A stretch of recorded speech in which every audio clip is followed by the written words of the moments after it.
Assalamualaikum. Waalaikumsalam warahmatullahi wabarakatuh.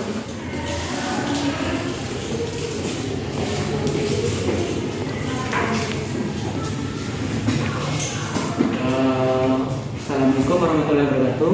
Waalaikumsalam warahmatullahi wabarakatuh. Selamat pagi anak-anak. Pagi, Pak. Terima kasih untuk anak-anak Bapak yang telah hadir pada hari ini dengan mata pelajaran yang Bapak ajar, yaitu Sejarah Indonesia.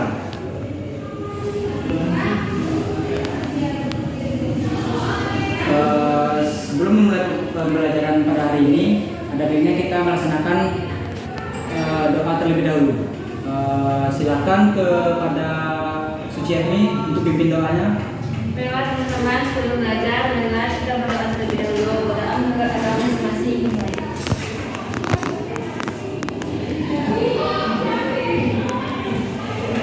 Selesai berdoa. Terima kasih kepada Suciani. Nah, sebelum melaksanakan pembelajaran hari ini, ada sedikit pemacu motivasi kalian dalam hal belajar, yaitu make history, not just a life, only story. Yang artinya kita itu harus membuat sejarah, bukan hanya sebuah cerita. Jadi intinya kita ini harus dikenal oleh masyarakat luas. Kalau tidak bisa masyarakat luas, minimal di lingkungan terdekat kita. Jangan hanya membuat cerita atau hanya membuat argumen saja, tapi tidak ada tindakannya. Sebelum lanjut ke pembelajaran, ada baiknya Bapak melakukan presensi terlebih dahulu. Ayu Sabrina, Nabila, Resta Sikandang, Hadir, Pak. Yurintan, Hadir, Pak. Suciarni, Hadir, Pak. udah semua ya.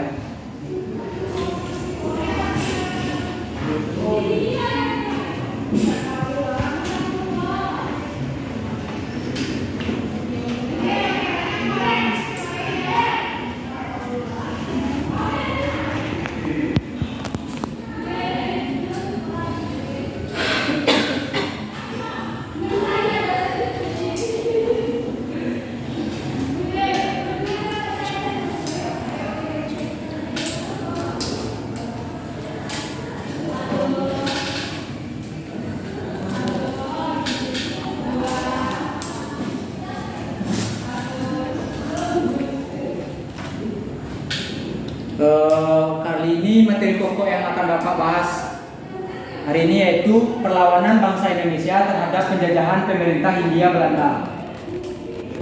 Nah, sebelum melanjutkan ke materi lebih lanjut, ada yang tahu nggak latar belakang dari perlawanan bangsa Indonesia terhadap penjajahan pemerintah Hindia Belanda? Saya, Pak. Silakan, Intan. Latar belakang perlawanan rakyat Indonesia terhadap pemerintahan Hindia Belanda pada dasarnya disebabkan oleh adanya monopoli perdagangan yang memberatkan rakyat. Terus ada juga intervensi, ekspansi wilayah, arogansi terhadap pemerintahan dan diskriminasi. Yang lain ada tambahan? Pak, izin menambahkan. Silakan, Suci.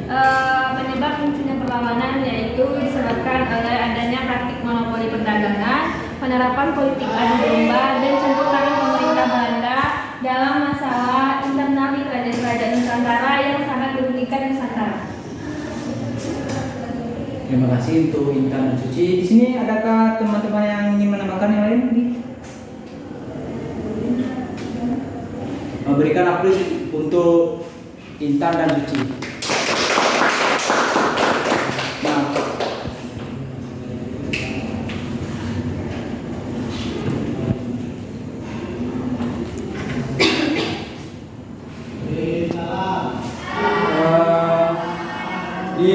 di pembelajaran kali ini Bapak harapkan kalian bisa memahami strategi perlawanan bangsa Indonesia terhadap penjajahan bangsa Belanda sampai dengan abad 20.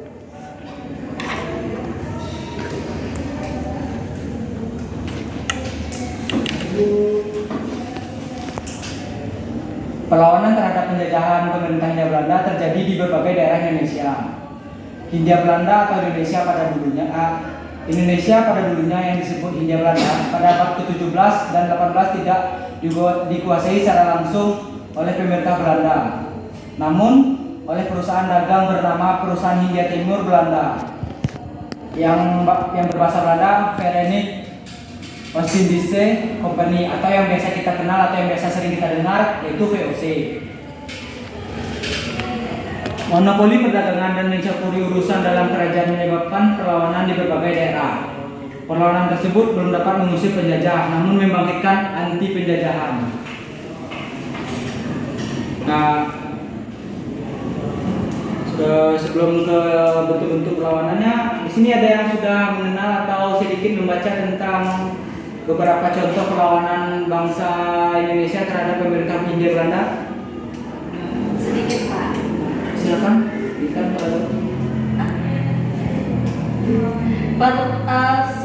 salah satu perlawanan yang saya ketahui yaitu perlawanan Banjarmasin atau juga dapat disebut dengan Perang Banjar Barito.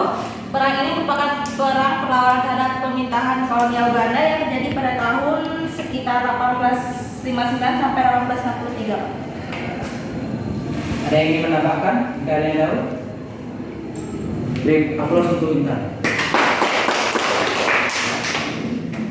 Nah, di tangan Bapak ini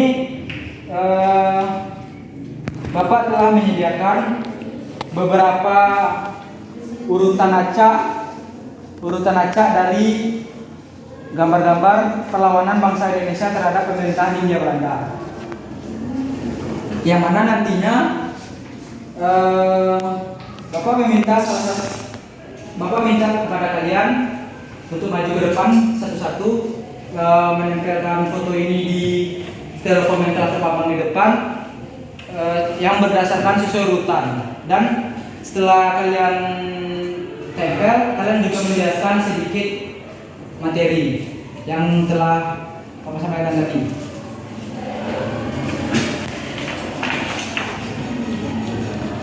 Supaya untuk menambahkan sedikit pemahaman materi kalian terhadap bentuk-bentuk perlawanannya, di sini Bapak menjelaskan sedikit kembali. Perlawanan Kapitan Patimura. VOC berkuasa di Maluku, rakyat menjadi sengsara. Secara umum penyebab terjadinya perlawanan rakyat Maluku ini adalah karena adanya beberapa faktor seperti adanya desas-desus bahwa jumlah guru akan dikurangi untuk penghematan. Yang kedua, upah kerja yang tidak pernah dibayar. Yang ketiga, keharusan membuat garam dan ikan tanpa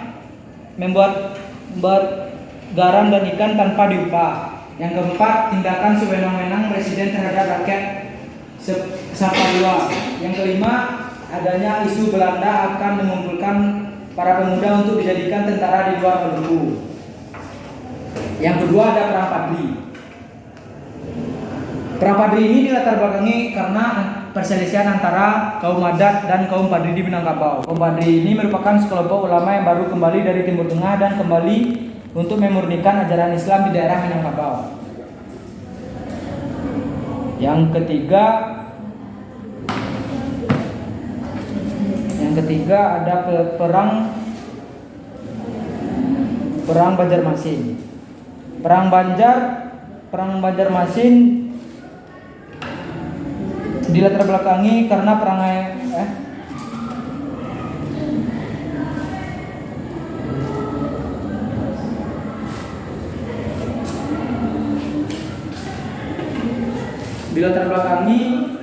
telah mempunyai kedudukan sebagai mangku bumi. Pengaruhnya cukup besar di kalangan rakyatnya. Yang Bapak sebutkan tadi itu Sultan Kerajaan Banjar. Pangeran Antasari, seorang bangsawan yang sudah lama hidup di kalangan rakyat yang berusaha mempersatukan kaum pemberontak. Pada April 1859, pasukan Pangeran Antasari menyerang pos Belanda di Martapura dan Pengaron.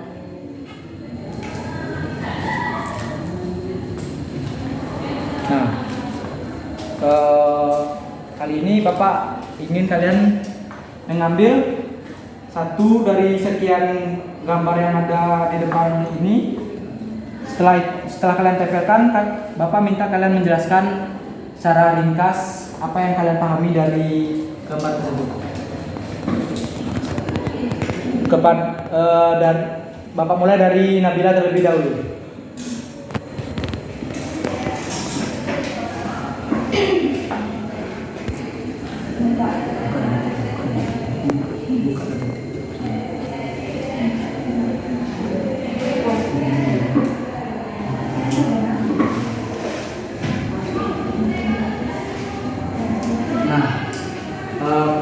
Untuk kepada Nabila, silakan menjelaskan sedikit materi yang dipahaminya tentang perlawanan Aceh.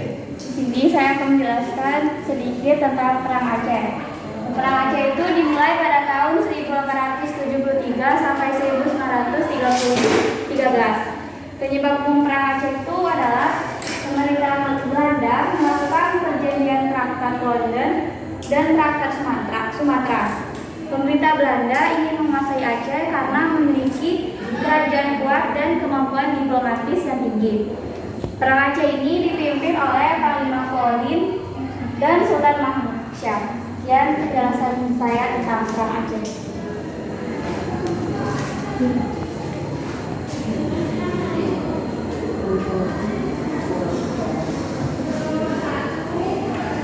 Baik, silakan. Terima kasih kepada Nabila sedikit pemahaman materinya. Berarti bisa dikatakan Nabila sudah memahami materinya.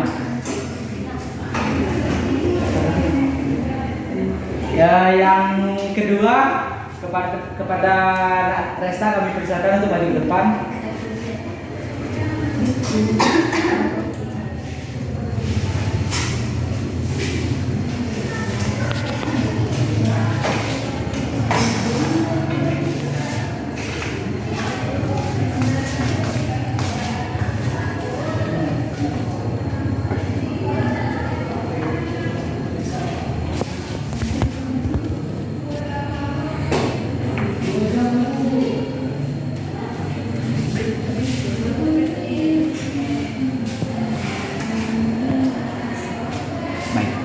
Silakan dijelaskan Narista.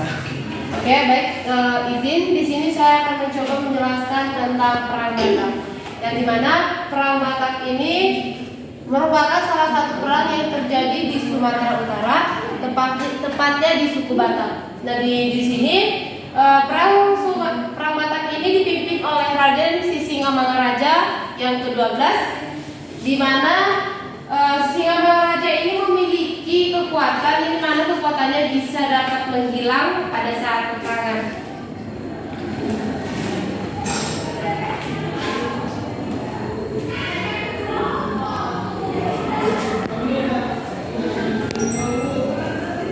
Perang Batak ini dimulai sejak kedatangan Belanda ke kawasan Sumatera pada abad yang ke-19, di mana di sini Belanda itu mulai merencanakan monopoli di bumi Sumatera. Namun terdapat dua daerah yaitu Aceh dan Tanah Batak yang tidak bisa dikuasai karena dua daerah tersebut menolak untuk bekerjasama dengan Belanda.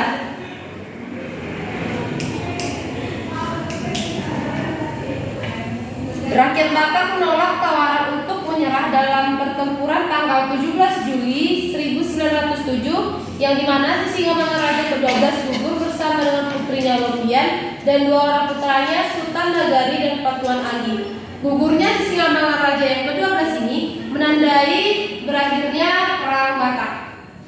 Sekian dan terima kasih.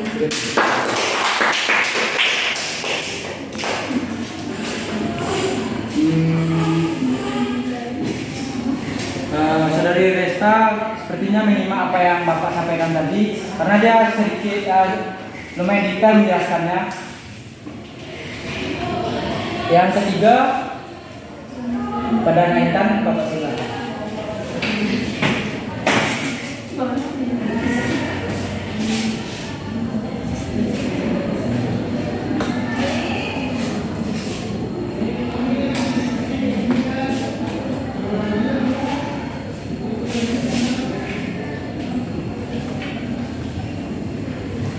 Baiklah, di sini saya akan menjelaskan sedikit mengenai Perang Banjarmasin. Perang Banjarmasin sendiri ini merupakan perang yang terjadi pada tahun 1859 sampai dengan 1863 yang terjadi di Kesultanan Banjar yang meliputi wilayah Kalimantan Selatan dan Kalimantan Tengah. Konflik ini sebenarnya sudah mulai terjadi sejak Belanda mempunyai hak untuk memonopoli perdagangan di Kesultanan Banjar tersebut. Dengan ikut campurnya Belanda dalam urusan kerajaan, kekalutan makin bertambah. Sehingga pada tahun 1745, Painarkata yang menjadi wali kota Putra Mahkota mengangkat dirinya menjadi raja dengan gelar Sultan Tahmidullah II. Dan Sultan Tahmidullah ini membunuh semua keturunan raja sebelumnya, yaitu Sultan Muhammad. Sekian, terima kasih. Nah, yang untuk gambar yang keempat, Suciati.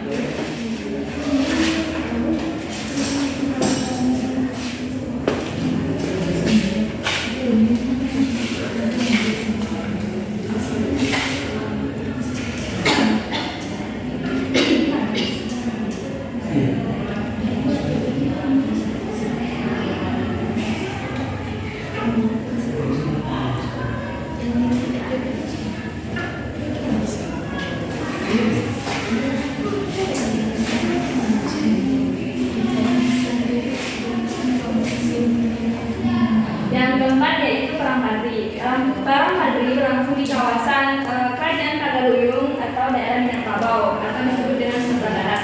Nah, perang ini terjadi dari tahun 1803 sampai 1836. Perang ini itu berawal dari pertentangan antara kaum Padri dan kaum adat, yaitu tentang penerapan ajaran agama Islam di Minangkabau.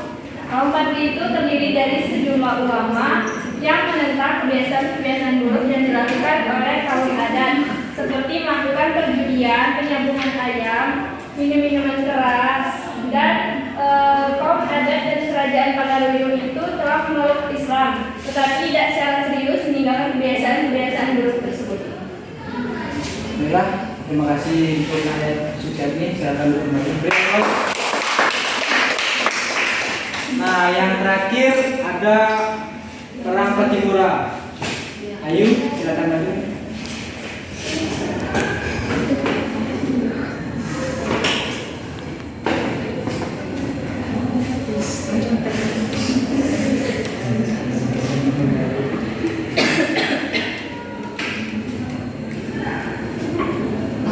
Oke, baik teman-teman, di sini saya ingin menjelaskan yang saya ketahui mengenai Perang Patimura. Nah, Perang Patimura itu nama lain dari Perang Patimura itu yaitu Perang Serua. Terus Perang Patimura ini disebabkan karena bangsa Inggris itu menyerahkan kekuasaannya pada Belanda pada tahun 1816. Nah, setelah 6 bulan Perang Patimura terjadi, nah setelah itu Perang Patimura berakhir pada tanggal 16 Desember tahun 1817. Habis itu Perang Patimura ini dipimpin oleh seorang pemimpin yang bernama Kapitan Patimura. Nah, itulah yang dapat saya sampaikan. Saya akhiri. Terima kasih. Berikut untuk Sabrina. Awalnya bilang.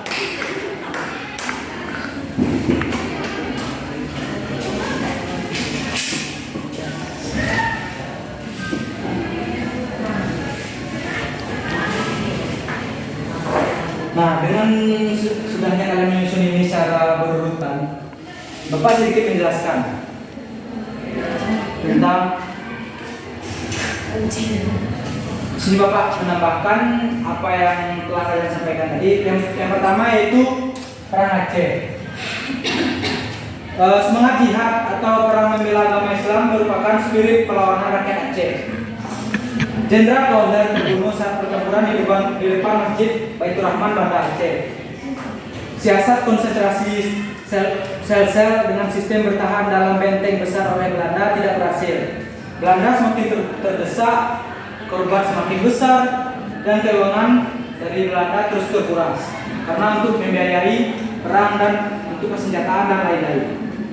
Belanda mengutus Dr. Snop Hugroch untuk mencari kelemahan rakyat Aceh. Snop Hugroch memberikan saran kepada Belanda mengenai cara mengalahkan orang Aceh. Taktik yang paling mujarab atau ampuh bagi Dr. Snop ini yang disarankan kepada Belanda dengan mengadu domba antar golongan ule balang atau bangsawan dengan ulama. Taktik ini berhasil. Banyak ule balang atau bangsawan yang tertarik pada tawaran Belanda. Belanda memberikan tawaran kedudukan kepada para ule balang apabila kaum ulama dapat dikalahkan. Sejak tahun 1898, kedudukan Aceh semakin terdesak. Belanda mengumumkan perang Aceh selesai tahun 1904. Namun demikian, perlawanan sporadis rakyat Aceh masih berlangsung hingga tahun 1930-an.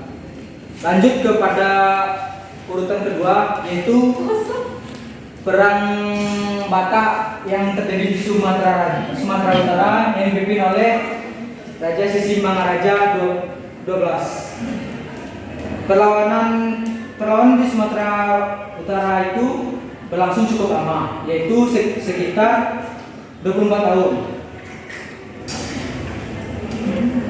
Pertempuran diawali dari Bahar Batu sebagai pusat serangan Belanda tahun 1807 untuk menghadapi Perang Batak atau sebutan perang di Sumatera Utara. Belanda menarik pasukan dari Aceh. Pasukan Sisi Mangaraja dapat dikalahkan setelah Kapten Christopher berhasil mengepung benteng terakhir Sisi Mangaraja di Pak-Pak, sehingga seluruh Tapanuli dapat dikuasai oleh Belanda. Yang ketiga susul urutan yaitu Perang Banjar. Perang Banjar Perang Banjar dilatar belakangi oleh campur tangan pemerintah Belanda dalam urusan pergantian raja di kerajaan Banjarmasin. Belanda memberikan dukungan kepada Pangeran Tamjid Ullah yang tidak disukai oleh seluruh rakyat Banjarmasin. Pemberontakan dilakukan oleh Prabu Anom dan Pangeran Hidayat.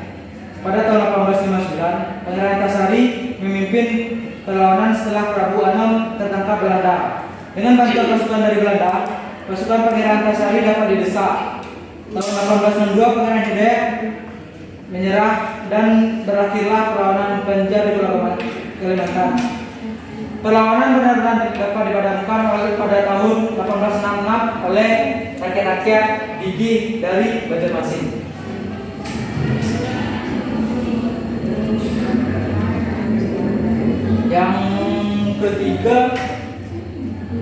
Yang ketiga ada perang yang keempat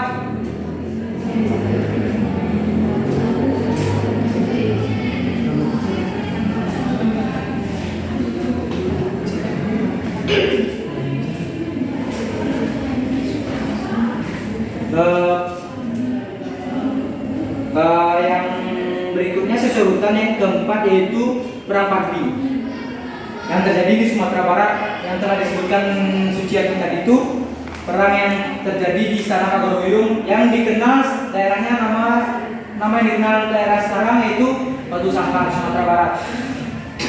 Batu Sangkar tersebut berpusat sekitar kurang lebih 2 jam dari pusat kota Provinsi Sumatera Barat sekarang yaitu Kota Padang. Bersatunya kaum Padri atau ulama dan kaum adat melawan Belanda menyebabkan Belanda kesulitan memadamkannya. Bantuan dari Aceh juga datang untuk mendukung pejuang Padri. Belanda benar-benar menghadapi musuh yang tangguh. Belanda menerapkan sistem pertahanan benteng sel-sel, benteng Fort de Kock di Bukit Tinggi dan benteng Fort van der Kapellen merupakan 2 benteng pertahanannya. Dengan siasat tersebut akhirnya Belanda ditandai jatuhnya benteng pertahanan terakhir Padri di Bonjol tahun 1837. Yang kelima yaitu Perang Patimura.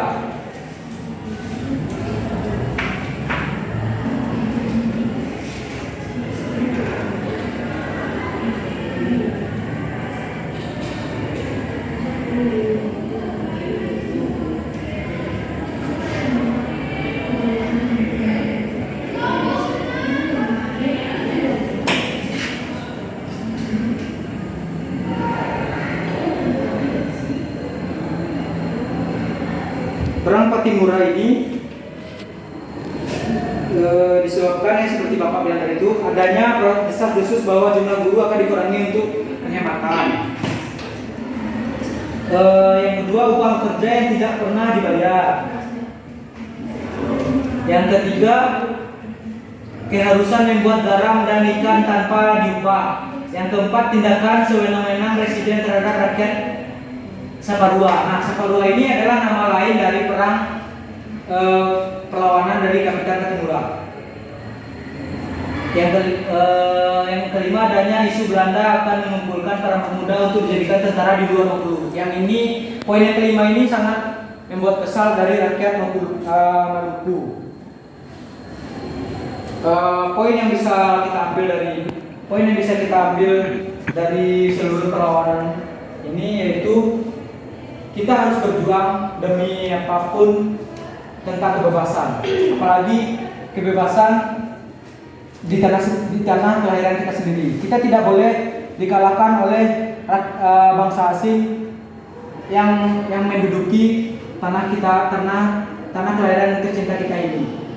Dengan semangat yang berkobar, dan ikhtiar, kita bisa melaksanakan atau melawan para penjajah sehingga kita dapat mengembalikan tanah air yang kita cintai ini di genggaman kita kembali, yang menjadi sekarang yang kita kenal Negara Kesatuan Republik Indonesia atau disingkat NKRI. Nah, setelah Bapak menjelaskan beberapa poin-poin perang-perang tadi, di sini adakah yang bisa menyimpulkan sedikit atau beberapa kilasan balik dari seluruh perang ini? Ada yang bisa?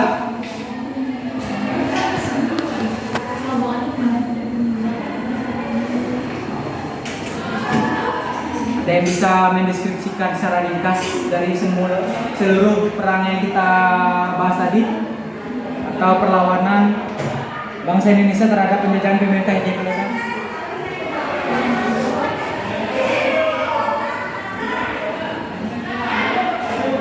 Silakan untuk anak Bapak untuk mencari jawab. Silakan buka HP Bapak untuk mencari kesimpulan dari materi ini.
Ada yang bisa untuk mendeskripsikan materi kita hari ini atau menyimpulkan?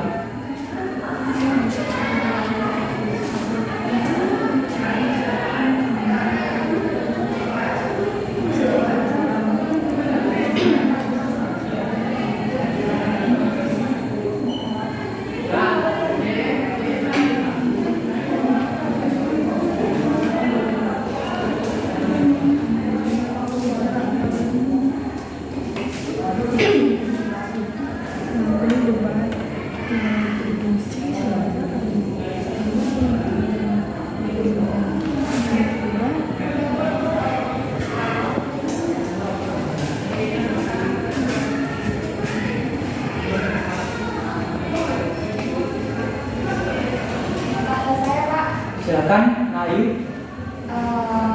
Silakan berdiri. Menurut saya, perang yang terjadi pada abad ke-18 dan 19 dan awal 20 merupakan perlawanan terhadap pemerintah kolonial Hindia Belanda. Terus pemerintah kolonial Belanda ini tetap menjalankan taktik perang yang licik dan kejam. Tipu daya, pura-pura mengajak damai, mengadu domba, dan menangkap anggota keluarga pimpinan perang Indonesia terus dilakukan.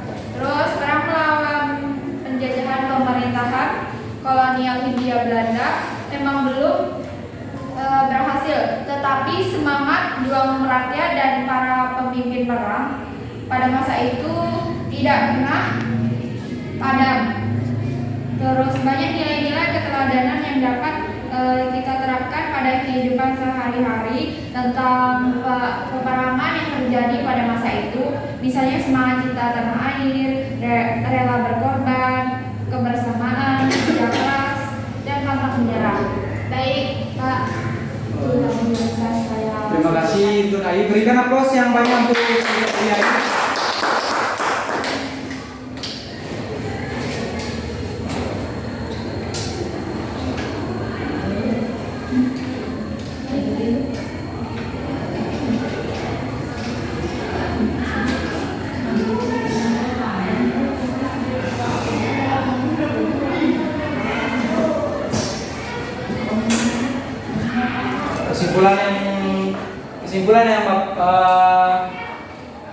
Kesimpulan yang bisa Bapak sampaikan tadi tidak jauh berbeda dari yang telah disampaikan Ayu Sabrina, yaitu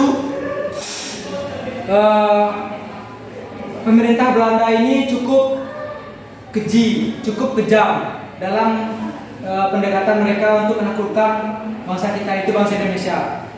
Dia melakukan tipu daya seperti mendukung untuk mensupport salah satu bangsawan atau raja untuk menjadi pemerintah atau menjadi raja di suatu daerah yang dikuasainya. Dengan adanya iming-iming kerjasama, mereka akan mengambil separuh bagian dari wilayah tersebut untuk dijadikan daerah kekuasaannya, yang mana menyebabkan terjadinya perang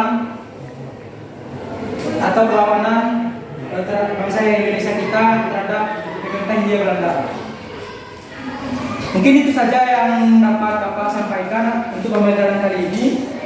Nah, di sini Bapak telah menyediakan sedikit reward kepada siswa yang dari tadi aktif dan menyimak dari materi yang telah Bapak sampaikan tadi. Dan reward ini akan Bapak berikan kepada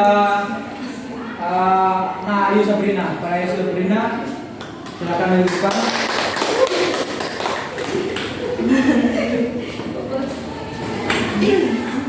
Oh iya, Suci tidak belum foto. Itu foto reward ya.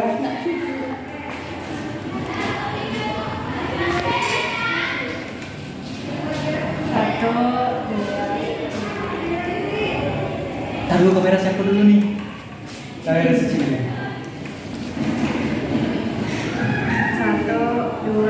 3.